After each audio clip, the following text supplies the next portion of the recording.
Imagine a world simmering with tension, kind of like a pot of water just about to boil. This was Europe in the summer of 1914. Nations were proud, their empires vast, their armies larger than ever before. But all it took was one single, shocking event to make that pot boil over. On a sunny day, June 28, 1914, in Sarajevo, Archduke Franz Ferdinand and Sophie in their car, moments before the assassination. A young Serbian nationalist, Gavrilo Princip, he fired a pistol. The shots hit. Both Franz Ferdinand and Sophie were killed. The assassination was the spark that would ignite a continent, and the world. This wasn't just a random act, it was a deeply political statement. Serbia, a small but proud nation, wanted to unite all Slavic peoples. Groups like the Black Hand were determined to achieve their goal by any means necessary. Austria-Hungary heard it loud and clear. They saw it as an attack on their honor and existence. They issued a brutal ultimatum, demanding to conduct their own investigation on Serbian soil. Serbia couldn't accept every point. Austria-Hungary had its excuse.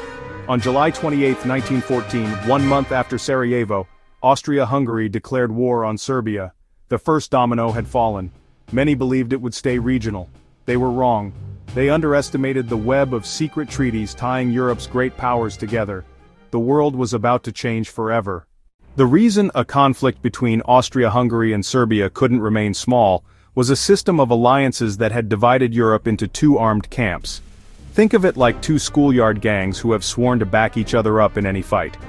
The first of these was the Triple Entente: France, Russia, Great Britain.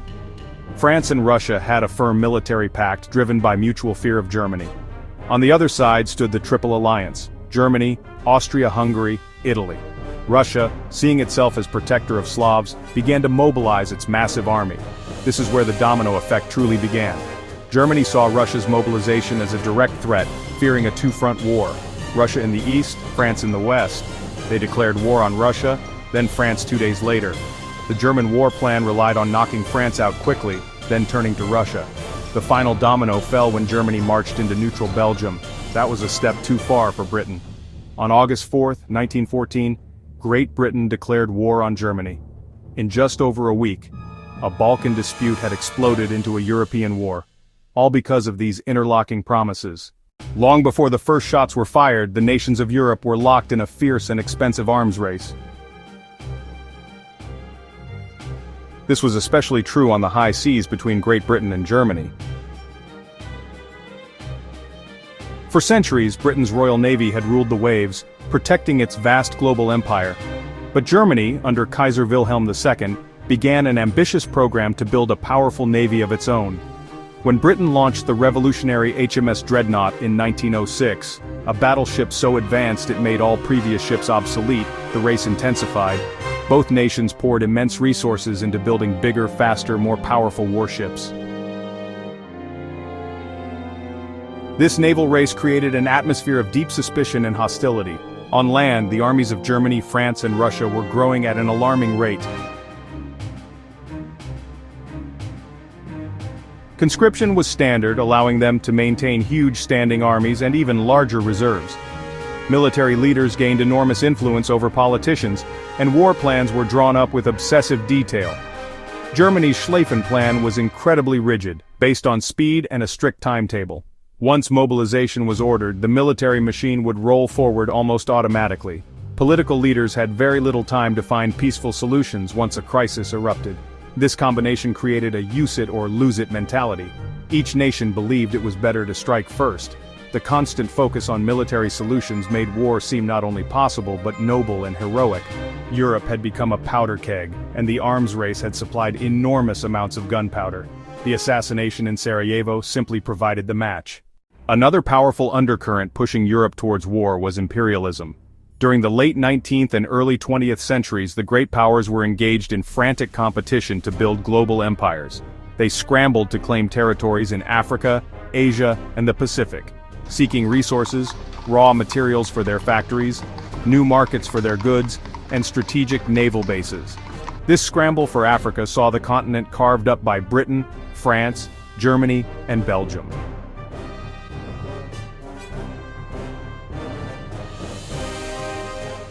This imperial rivalry created numerous points of friction, poisoning relations between the major powers. Germany, having unified much later than Britain and France, felt it had been left behind in the race for colonies. They believed they deserved their place in the sun, and sought to expand their own small empire. Germany's attempt to challenge French control over Morocco in 1905 and 1911 nearly led to war. These incidents, while resolved diplomatically, left a bitter taste and strengthened the bond between Britain and France. Imperial competition bred a sense of us versus them, closely linked to rising nationalism. Nationalism often took an aggressive form. Many believed their nation was superior and had a right to dominate others. In Germany there was pan-Germanism, the idea of uniting all German-speaking peoples. Similarly, Russian pan-Slavism called for unity of all Slavic peoples. This toxic brew was particularly volatile in the Balkans, known as the powder keg of Europe. As the Ottoman Empire grew weaker, its territories became prizes for competing powers. It was this clash that lit the fuse in Sarajevo, demonstrating how imperial rivalries could drag the entire continent into war. When the war began in August 1914, most people believed the fighting would be over by Christmas. The German army swept through Belgium and into northern France, expecting swift victory.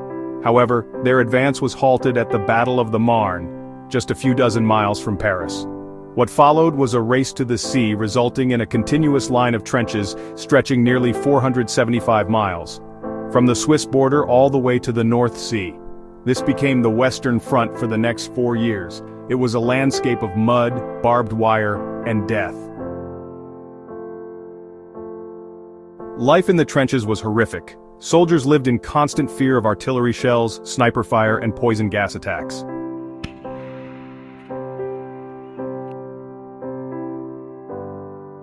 The conditions were squalid, with troops sharing their dugouts with rats, lice, and the constant presence of death. The area between trenches was called no man's land, a desolate, crater-pocked wasteland soldiers had to cross during attacks. Going over the top was terrifying as men charged into machine gun fire for the gain of only a few hundred yards.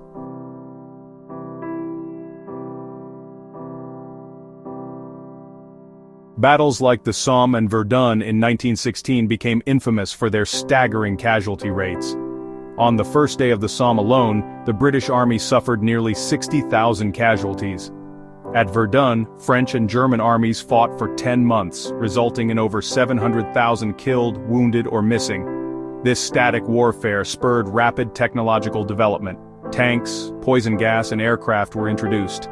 Yet for years, none of these innovations could provide the key to victory, and the grim slaughter continued. By 1917, the war had taken a tremendous toll. Millions were dead, economies shattered, civilians starving.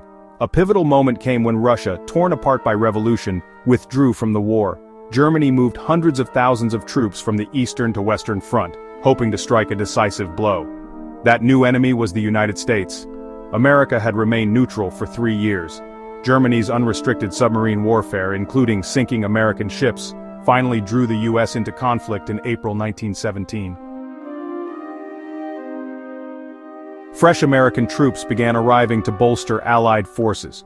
In spring 1918, Germany launched its last great gamble, the Spring Offensive. Using new stormtrooper tactics, they made huge gains, pushing Allied lines back further than any time since 1914. For a moment, it seemed they might win. But the German army was exhausted, overstretched, and running out of supplies and soldiers. The Allies were bolstered by fresh American troops and new tanks. The Allies launched the powerful 100 Days Offensive, beginning in August 1918. They systematically pushed Germans back, breaking through the supposedly impregnable Hindenburg Line. Facing collapsing armies and revolution at home, German military leaders told their government the war was lost. Kaiser Wilhelm II was forced to abdicate. A new German republic was declared. At the 11th hour of the 11th day of the 11th month of 1918, an armistice was signed. The guns on the Western Front finally fell silent. The Great War was over. Celebrations erupted in London, Paris, and New York, but the joy was tinged with profound sadness of unprecedented loss. An entire generation had been decimated. The aftermath was immediate and transformative. The German, Austro-Hungarian, Russian, and Ottoman empires all crumbled. The map of Europe was redrawn. New countries emerged: Poland, Czechoslovakia, Yugoslavia. The victorious powers met in Paris in 1919 to hammer out a peace treaty. The Treaty of Versailles placed full blame on Germany, forced crippling reparations, territorial losses, and military reduction. Many historians, such as A.J.P. Taylor, argue the treaty's harsh terms bred resentment and sowed seeds for an even more terrible conflict. To understand this period, we turn to great historians and their essential works. Barbara Tuchman, The Guns of August; Christopher Clark, The Sleepwalkers; Margaret Macmillan, Paris, 1919.